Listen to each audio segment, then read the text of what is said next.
Hello, I'm Dr. Sam Hancock of the Emerald Planet and EmeraldPlanet TV. We come to you on a week-to-week basis from Washington, D.C. in the United States as we look around the globe in 144 different nations, looking for those 1,000 best practices, the technology, services, and products that are making a difference as we move through the 21st century.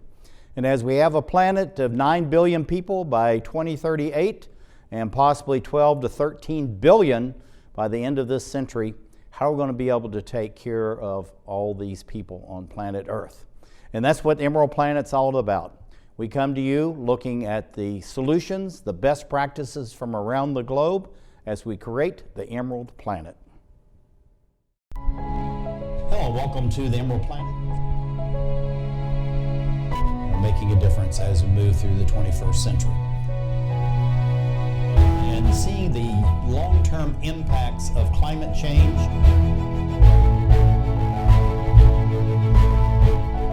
We're glad to have you. Thank you for being with us.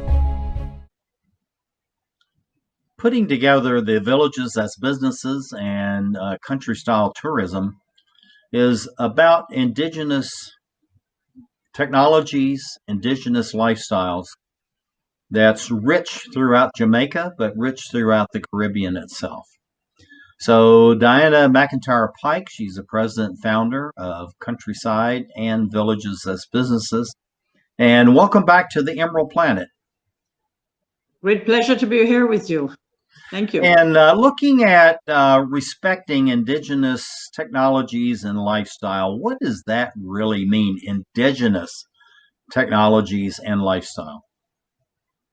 Well, what it means is that we have several communities with different experiences, and the indigenous side of it is only unique to Jamaica, and in some instances also to the Caribbean. For example, the Maroons, there's no other Caribbean island that has Maroons from runaway slaves in the Spanish period, and they have their own government. So that's very indigenous. And we also have entertainment like the Mento Band, which is only in Jamaica. We're the only ones that have it. Calypso is all over the Caribbean, but not Mento. So those are just some examples. And then the Marcus Garvey belongs to us. This is where it came from, Marcus Garvey. Right. Well, it's really fascinating as I traveled around Jamaica, going into the different villages to see how people just really enjoyed themselves within their own local community, yet doing good things, taking care of their families, healthcare, education, water, sanitation, all these things that need to be taken care of.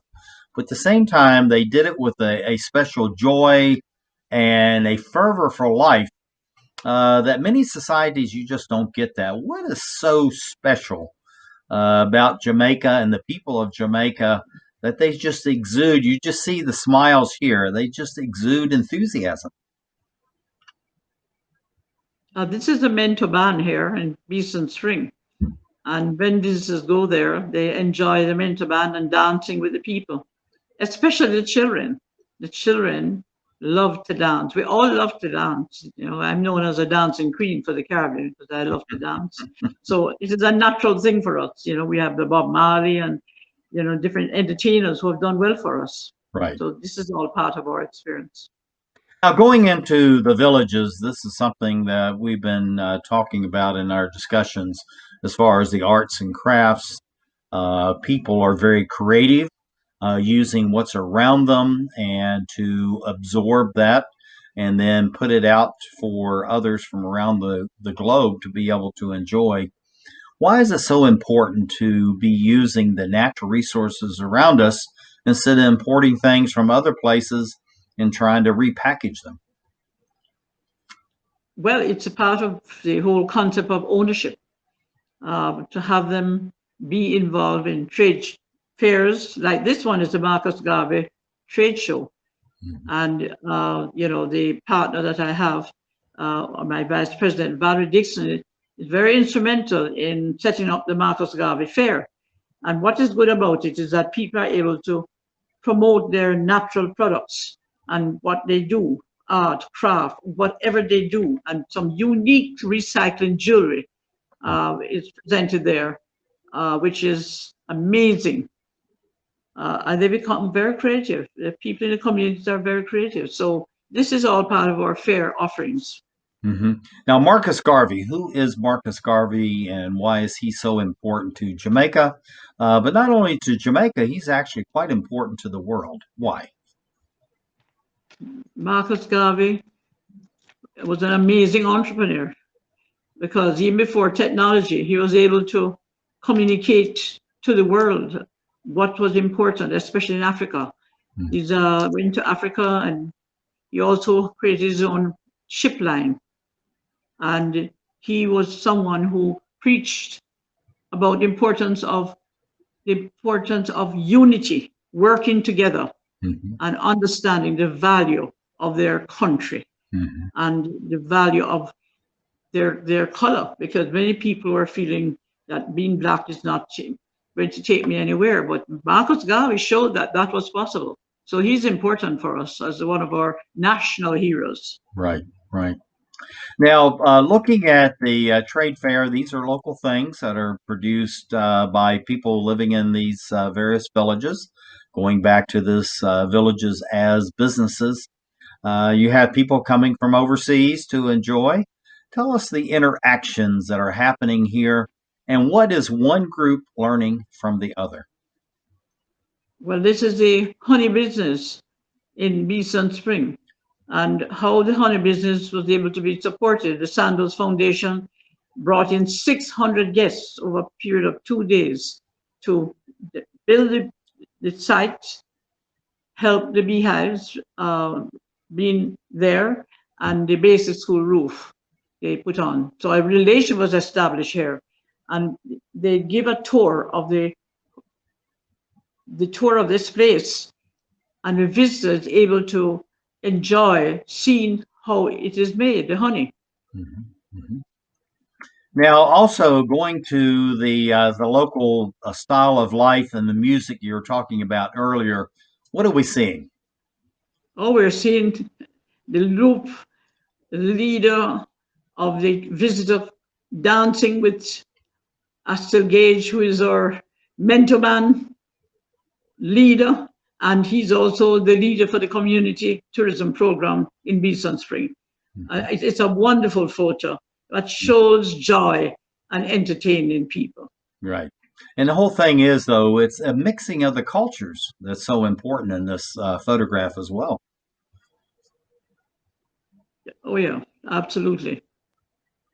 Now, this is something that's special. Tell us about this game, why it's important. This is very indigenous to Jamaica.